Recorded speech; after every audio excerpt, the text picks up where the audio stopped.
네, 여러분 어제 저녁에 에바다의 밤이 있었어요. 아십니까? 네, 전혀 모르시는 것 같아요. 광고를 몇 주 했는데도 네, 어제 중고등부가 연합으로 이곳에서 에바다의 밤을 했어요. 정말 제가 큰 감동을 받았고 눈물이 참 많이 났어요. 참 우리 어린 아이죠. 그들과 함께 교사들이 얼마나 열심히 헌신하고 준비했는지 큰 은혜의 시간, 감동의 시간이었습니다.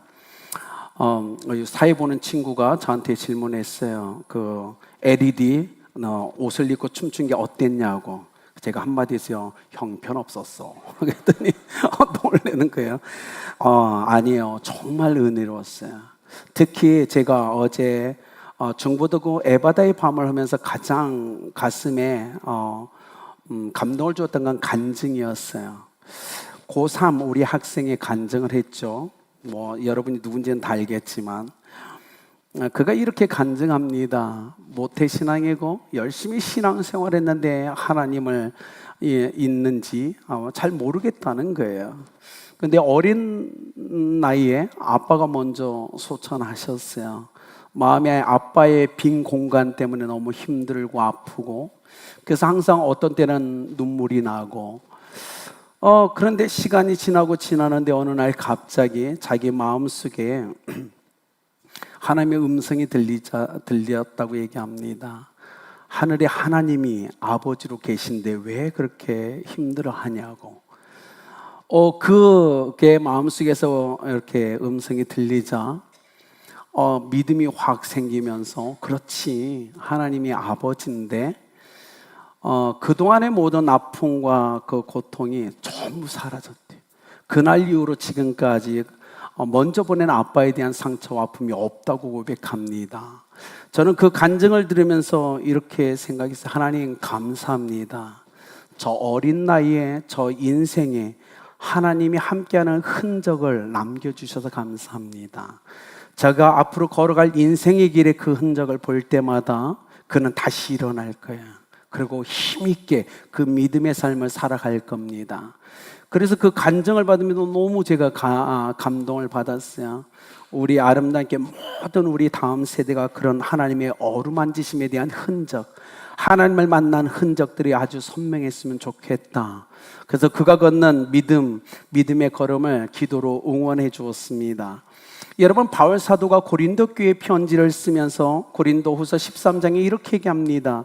너희가 믿음이 있는가? 너희 자신을 시험하고 너희 자신을 확증하라. 바울 사도는 고린도 교회를 보면서 얘기한 거예요. 당신 믿음이 있어요? 정말 믿음이 있습니까? 그렇다면 당신 한번 시험해 보십시오. 그리고 확증해 보십시오. 당신 믿음이 있습니까? 왜냐하면 바울 사도가 고린도 교회를 형제자매들을 보니까 그들이 열심히 신앙생활을 하는데 믿음이 없어 보였거든요. 즉 그 안에 믿음이 있는 체하지만 믿음이 없는 성도들이 분명 존재하고 있다는 사실을 바울은 알았어요. 그래서 그들 중에 한 명이라도 지옥 가면 안 되니까, 그것들 모두가 영원한 생명과 구원의 은혜 가운데 천국에 가야 되니까 바울이 고린도 교회 형제 자매들을 향하여 너희들이 믿음 있는지를 너희 스스로가 시험해 봐야 된다고 강력하게 도전했어요. 여러분, 저는요 매일 컴퓨터를 만지는 사람이에요. 월요일 날 저희가 쉬는 날인데도 거의 10시 정도 되면 저는 목양실에서 다음 주 돌아오는 주일날 하나님 어떤 말씀을 준비해서 선포해야 됩니까? 라고 기도하면서요. 그런데요, 어떤 날은요 하루 종일 성경을 보고 또 보고 해도요 하나님이 주시지 않아요. 그래서 너무 괴로웠고, 화요일날 또 성경 보고 싫어합니다. 주일날 어떤 말씀, 때를 따라 양식을 먹이라고 했는데 어떤 말씀을 준비해야 됩니까? 계속 하죠. 그리고 하루 종일 컴퓨터를 붙잡고 있는데요, 여러분, 이 컴퓨터에는요 바이러스가 걸렸는지를 진단하며 치료하는 안티바이러스 프로그램이라는 게 있습니다. 이 안티바이러스 프로그램은요 컴퓨터 자신 안에 자신도 모르게 들어온 바이러스와 함께 프로그램을 방해하는 나쁜 것들, 앱들이나 다른 깔린 것들을 찾아내서 진단하고 그를 치료하는 프로그램이에요. 여러분, 오늘 바울 사도가 고린도 교회 형제 자매들 향하여 그 얘기를 하고 있는 겁니다. 너 자신을 진단해 보라고. 너 자신을 진단해야만 된다고. 그래서 믿음이 있는지를 시험해 보고 믿음이 없다면 주 앞에 다시 엎드려 그 믿음을 소유해야 된다고, 회복해야 된다고 얘기하고 있는 거예요. 왜냐하면 많은 사람들이 얘기합니다. 나 교회 다녀요. 나 예수님 믿어요. 그런데 과연 문제는 예수님이 이 땅에 오실 때 예수님이 나의 믿음을 인정하시는가가 더 중요한 거 아닙니까? 여러분은 예수님께 인정받는 믿음을 소유하시길 예수님의 이름으로 축복합니다.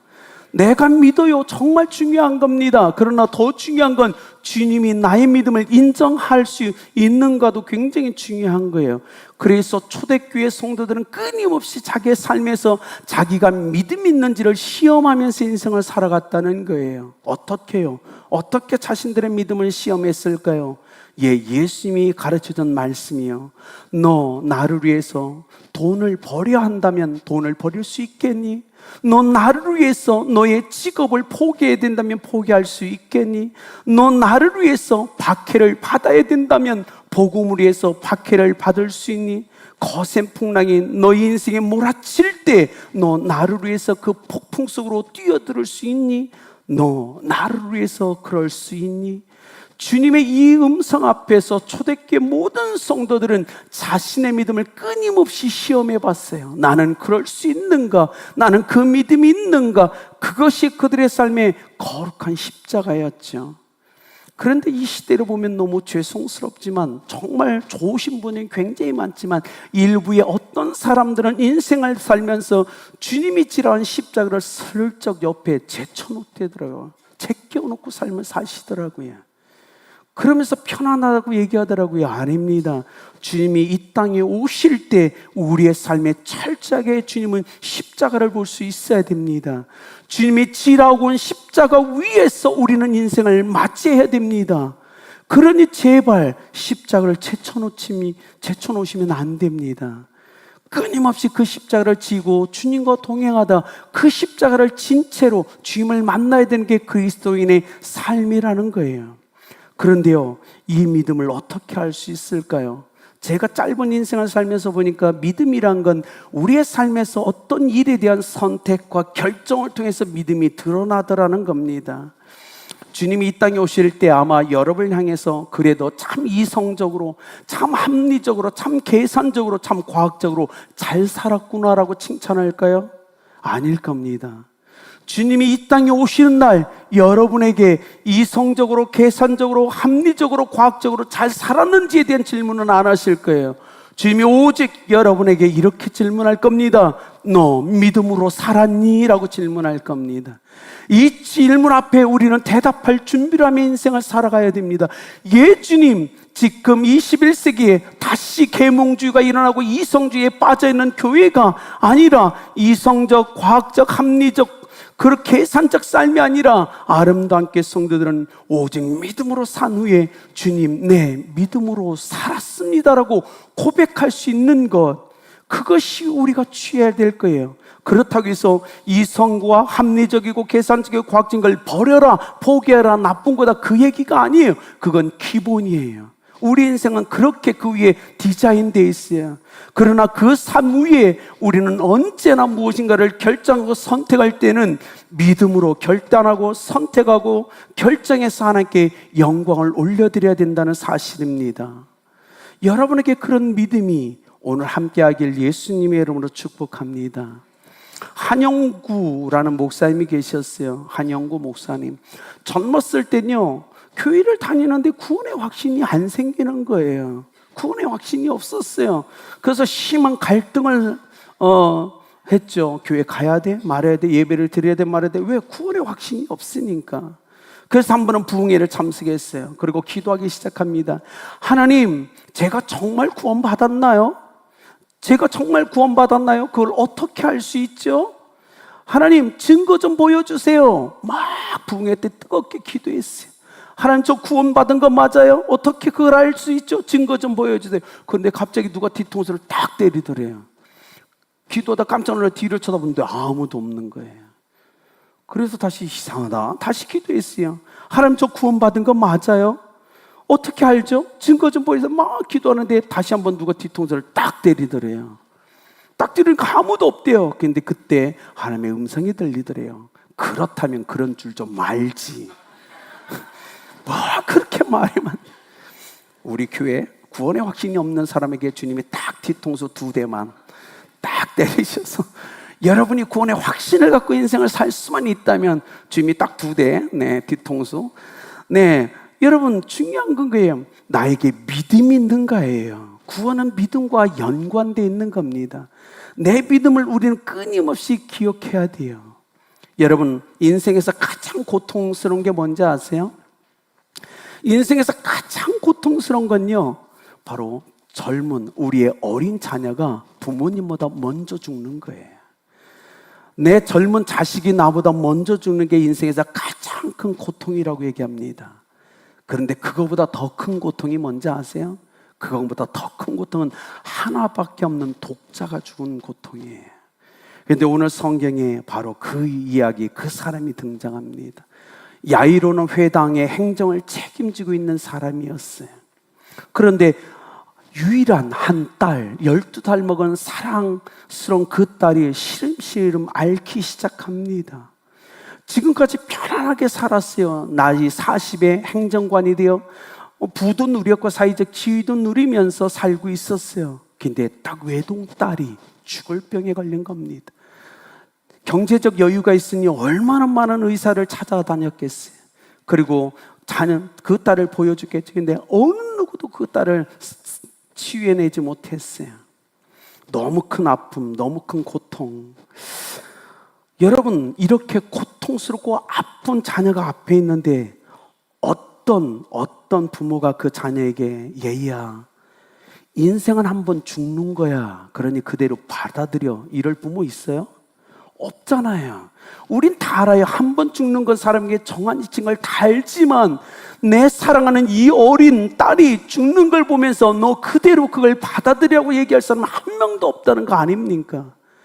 그런데요, 인간정박법을 다 써봤어요. 재정도 써봤어요. 사람도, 의사도 불러왔는데 안 되는 거예요. 그래서 철저하게 인생의, 인간의 이 한계를 경험하고 있는 어느 순간 예수라는 사람에 대한 이야기가 들려옵니다. 바로 우리가 읽은 성경 위절에 26절에서 39절에 보면 예수님께서 한 귀신 들린 사람을 치료해 줍니다. 귀신을 내어 쫓아주죠. 그런데 그가요, 39절에 보면 어떡하죠? 성내에 들어옵니다. 멀쩡한 상태에 들어서 온 성내에 들어가 전파했다고 얘기합니다.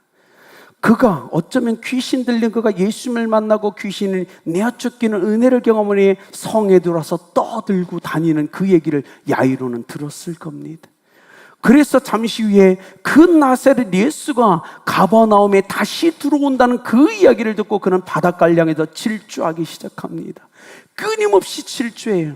그리고 자기 눈앞에 보인 예수님 앞에 회당장의 행정 책임자였지만 체면을, 사회적 지위를 벗어버리고 그 발 앞에 무릎을 꿇습니다. 그리고 제발 내 딸을 치유해달라고 구하기 시작했죠. 어떤 것보다도 내 자녀보다 귀한 건 없기 때문에 그랬지. 그렇게 주님께 막 기도하고 있는데, 구하고 있는데 49절에 그 집에서 사람이 와서 당신의 딸이 죽었나이다, 선생을 더 괴롭게 하지 마소서 얘기합니다. 자기 집에 있는 하인들이 달려왔어요. 그리고 야이를 향해서 얘기합니다. 끝났습니다. 당신의 딸은 죽었습니다. 그러니 예수라는 저 사람을 더 괴롭게 하지 마십시오. 놀라운 건 이 사람들의 말이 끝나자마자 예수님이 그 말을 받아서 이야기하는 게 50절이에요. 예수께서 들으시고 이르시되, 그 딸이 죽었다는 이야기를 예수님이 들으시고 이르세요. 두려워하 말고 믿기만 하라. 그리하면 딸이 구원을 얻으리라. 여러분, 딸이 죽었다는 그 메시지가 집에서 온 사람들에게 이불을 통해서 선포되자 이 야이로는 두려움이 확 몰려온 겁니다. 어떻게 해야 될까요? 그런데 주님이 재미있는 얘기예요. 한쪽에서는 이렇게 선포해요. 당신 딸 죽었어요. 더 이상 괴롭히지 마세요. 이제는 희망이 없습니다. 그런데 예수님은요, 야이로 옆에서 기도, 무슨 말이냐, 믿기만 하라, 내 딸이 구원을 얻을 거다, 치유될 거 살아날 거다라고 얘기하는 겁니다. 믿음이 대체 뭡니까, 여러분? 믿음은 선택이고 결정입니다. 여러분, 오늘 이 얘기를 보세요. 야이로는요, 선택을 해야만 됐어요. 집에서 온 사람들의 선포입니다. 딸이 죽었어요. 그만하세요. 소망이 없습니다. 근데 예수님은 선포합니다. 아니다. 믿기만 하라면 구원을 얻는다. 살아날 거야. 어떻게 선택하는 게 믿음이죠? 믿음은 선택이고 결정입니다. 야이로도 선택해야만 됐어요. 어떻게 해야 되죠? 여러분 생각해 보세요. 오늘 이 야이로의 딸을 살리시는 주님의 목적은 뭐죠? 야이로의 믿음 때문이에요. 야이로의 딸이 문제가 아니에요. 지금 죽은 그 딸은 기도하지 못해요. 하나님께 구하지도 못해요. 아무것도 못해요. 지금 주님이 믿으라고 얘기하는 건 야이로예요. 그 아버지를 향해서 선포하는 겁니다. 믿어라. 그러면 구원을 얻을 거라. 그 딸을 살리시는 이유는 야이로 때문이었어요. 나사로가 죽었습니다. 나사로를 죽은 지 사흘 만에 그를 부활케 하신 예수님은 나사로 때문이 아니었어요. 마르다와 마리아 때문이었어요. 그들에게 믿음을 심어주기 위해서 주님은 나사로를 살리셨다는 거예요. 여러분 기억하시죠? 믿음은 선택이고 결정이란 사실입니다. 오늘 이 야이로를 보십시오. 종의 말, 예수님 말 선택이 해야 되는데 어떻게 해야 될까요? 세상은 죽음은 끝이라고 얘기합니다. 희망이 없다라고 얘기합니다. 그만 모든 걸 멈추라고 포기하라고 얘기합니다. 그때 주님은 얘기합니다. 아니다. 그때 바로 믿음은 역사한다라고 얘기합니다. 여러분 어떻게 하였죠? 야이로는요, 예수님을 선택하지. 여러분 옆에 있는 성도들을 보세요. 형제 자매들을 보세요. 옆에 있는 성도들의 믿음이 보입니까? 안 보입니다. 그런데 어떻게 저 사람이 믿음 있는지 우리가 어떻게 알 수 있어요? 내 옆에 있는 형제와 자매가 믿음 있는지 그 믿음이 안 보이잖아요. 그런데 어떻게 아느냐고요? 그가 믿음이 있는지 없는지 하나입니다. 그가 어떤 일을 어떻게 결정하는지 선택하고 하는지를 보면 그 믿음이 보이는 거예요. 오늘 주님은 야이로의 믿음을 보기를 원했어요. 자, 너의 믿음을 보이라. 야이로는 예수님을 선택합니다. 그렇게 그 믿음을 주님께 보여드리죠. 이건 굉장히 중요한 겁니다. 여러분이 오늘 또 내일 또 앞으로 살아갈 수많은 인생길에 수많은 선택할 일과 결정할 일들이 있을 겁니다. 그때 여러분이 어떻게 선택하고 결정하느냐는 바로 주님 앞에 여러분의 믿음이 어떠한가를 아주 신랄하게 드러내는 사건임을 여러분 기억하셔야 됩니다. 히브리서 11장 1, 2절 믿음은 바라는 것들의 실상이요 보지 못하는 것들의 증거니 선진들이 이로써 증거를 얻었다. 히브리서 11장 1절 말 동일해요. 믿음은 선택이에요. 보이지 않아요. 바라는데 그 바라는 것이 아직 이루어지지 않았어요. 근데 어떡하죠? 그걸 선택하는 거예요. 그렇게 결정하는 겁니다. 그 선택과 결정을 통해서 증거를 얻었다라고 지금 얘기하는 겁니다. 사랑하는 여러분, 여러분에겐 이 믿음이 있으십니까? 우린 다시 이 믿음으로 돌아가야 됩니다. 모든 사람이 지금 전부 보이는 대로, 계산되는 대로 믿으려고 해요. 그건 믿음이 아니에요. 믿음은 뭐냐면 우선 그 일이 이루어지기 전에 내가 먼저 주님의 말씀을 선택하는 겁니다. 그리고 결정하는 겁니다. 그걸 통해서 열매, 증거를 얻는 게 그리스도인의 삶이라고 얘기하는 거예요. 자 보십시오. 야이로 집에 도착한 예수님, 예수께서 이르시되 울지 말라, 죽은 것이 아니라 잔다고 얘기합니다. 그랬더니 53절에 사람들의 반응이 뭐라고 하죠? 비웃더라 라고 얘기됐어요. 왜냐하면 생물학적으로 죽었거든요. 이미 사람들이 그 죽은 시체를 보고 울고 있는데 예수라는 사람이 와서 잔다고 얘기해요. 그래서 사람들이 다 비웃는 거예요. 당연한 거예요. 그런데 믿음은 뭡니까? 믿음이란 보이는 대로 선택하는 게 아니라는 거예요. 믿음은 예수님의 말씀대로 잔다라고 할 때 자는 모습으로 볼 수 있는 게 믿음이라는 겁니다. 이것이 믿음이에요. 수많은 사람들은 믿음이 없었어요. 왜요? 죽었다라고 얘기하고 죽은 시체를 바라보고 있었거든요. 그런데 야이로는 예수님 말씀잖아, 잔다라고 할 때 자기 딸이 자는 줄, 그렇게 잔다라고 자는 모습을 보고 있는 거예요. 이게 믿음이라는 겁니다. 주님이 그렇게 얘기합니다. 자, 자니 이젠 깨어날 때가 됐구나. 이제 생명의 주관자이신 주님이 그를 깨울 겁니다. 그를 일으킬 겁니다. 그래서 주님이 얘기합니다. 내가 왔으니 이젠 일어날 거야. 오늘 성경에 54절, 55절에 그 영이 돌아왔다라는 표현을 썼죠. 여러분, 우리는 기억해야 됩니다. 죽은 영혼을 깨우시는 분은 하나님이십니다. 예수 그리스도는 가능하다는 거예요. 믿음이란 현상을 보고 그래 이렇지라고 보는 건 믿음이 하나도 없는 거예요. 오직 하나님의 말씀, 현재는 그렇지만 그러나 믿음의 역사를 통해서 그 결과가 바뀌는 것, 그 마지막 결과가 완전히 새롭게 다른 결과로 드러나는 것을 볼 수 있는 게 믿음이란 사실입니다. 저는 우리 아름답게 성도들이 이 두 가지, 이 믿음을 소유했으면 좋겠어요. 그래서 54절 예수께서 아이의 손을 잡고 불러 이르시되 아이야 일어나라 하시니 52절 그 영이 돌아와 아이가 곧 일어나기를 예수께서 먹을 거를 주로 명하셨다고 얘기합니다. 여러분 기억하십시오. 오늘 여러분 믿음이 있으십니까? 시험하며 인생을 사셔야 됩니다. 내가 믿음이 없는지를 어떻게 시험해야 되냐면 어떤 일에 대한 선택과 결정을 어떻게 하느냐를 보면 여러분의 믿음이 있는가 없는가가 다 보입니다. 그리고 두 번째, 지금 일어난 결과를 보지 마십시오. 지금 결과는 죽었지만 내 주님의 말씀대로 살아날 거야 라는 확신을 주시면 살아난 걸 보십시오. 그러면 역사는 일어나게 돼 있어요. 왜 세상에 내린 결론에 주저앉고 계십니까? 세상에 내린 결론이 답이 아니잖아요. 예수님의 말씀이 답 아닙니까? 예수님이 잔다라고 하면 일어날 겁니다. 그게 믿음이라는 거예요. 이 시대는 너무나 미안하지만 다시 계몽주의로 회귀되었어요. 전부 이성적이고 개성적이고 합리적이고 과학적인 것에 그게 믿음이라고 생각해요. 아닙니다. 그 기초 위에 하나님의 말씀이 우리 속에 역사할 때 믿음은 진정으로 드러나게 되고 빛을 발하게 되어 있어요. 아름답게 성도님들, 이 한 주간 보이는 대로 결정하지 맙시다. 우리가 어떤 선택과 결정을 하든 믿음으로 한번 해보자고요.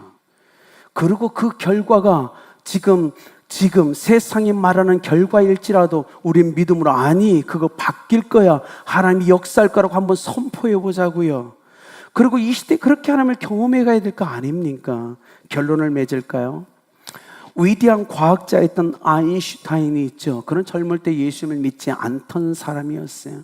아인슈타인 나이가 아주 많아서 아주 많이 든 후에 예수님을 믿게 됐죠. 그런데 그가 이런 유명한 고백을 남겨요. 나는 평소에 특히 젊었을 때 교회를 경멸했다.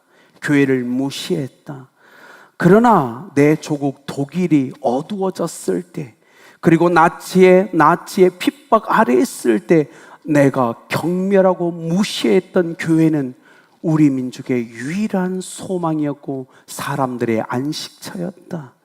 그리고 내가 나이를 먹어가면서 내 노후의 인생의 석양역에 나는 교회 이외에 내 영혼의 위로를 경험할 수 있는 장소를 찾지 못했다. 나는 이제 교회로 다시 돌아간다. 아인슈타인의 고백이에요. 어쩌면 이 아인슈타인의 고백은 오늘 회당장 야이로의 고백이었을 거예요. 교회에 예수 믿는 사람들을 무시했고 경멸했던 그의 삶에 위기가 찾아와서 12살 된 딸이 시름시름 앓혀 있을 때 그는 어디에서 소망을 얻고 어디에서 안식을 얻을 수 있었을까요? 예수라는 그분의 이야기를 듣고 그분을 만나면서 그의 인생에 영원한 위로와 안식처를 그는 발견해 갑니다. 여러분, 우리 인생도 동일하지 않을까요? 기억하십시오. 믿음은 선택이고 결정입니다. 그렇게 믿음은 드러나게 되어 있습니다. 믿음은 예수님이 말씀하신 대로 보는 눈을 갖고 있는 게 믿음입니다. 오늘 모든 선택과 결정에 여러분의 믿음이 묻어서 드러나길 예수님의 이름으로 축복합니다. 오늘 이 야이로의 이 믿음이 오늘 21세를 살아가는 여러분의 믿음이 되길 예수님의 이름으로 축복합니다. 제가 이렇게 선교사로 살면서 제 마음을 때렸던 성경 구절이 하나가 있었어요. 히브리서 11장 4절인가 5절 말씀이에요. 아벨은 죽었으나 그 믿음으로써 지금도 말하느니라. 이게 저희 선교사였을 때 제 가슴을 때리는 말씀이었어요. 아니 어떻게 죽었는데 믿음으로써 말을 할 수 있지? 라는 게 저에게 굉장히 큰 호기심이었어요. 그래서 선교사로 살면서 기도했어요. 하나님, 저도 죽을 건데 저도 죽고 난 다음에 아벨처럼 제 믿음이 살아서 내 자녀에게 끊임없이 이야기하고 제가 만난 사람들에게 이야기하는 그 역사를, 그 은혜를 저는 경험할 수 없을까요? 저는 오늘 이곳에 있는 여러분이 그 믿음을 소유하시길 예수님의 이름으로 축복합니다. 우린 다 죽을 겁니다. 그러나 여러분의 믿음은 이 땅에 살아서 끊임없이 사람들에게 말을 걸고 그 영혼을 죽게 인도하는 그 믿음이 여러분에게 있길 예수 그리스도의 이름으로 축복합니다. 기도하겠습니다.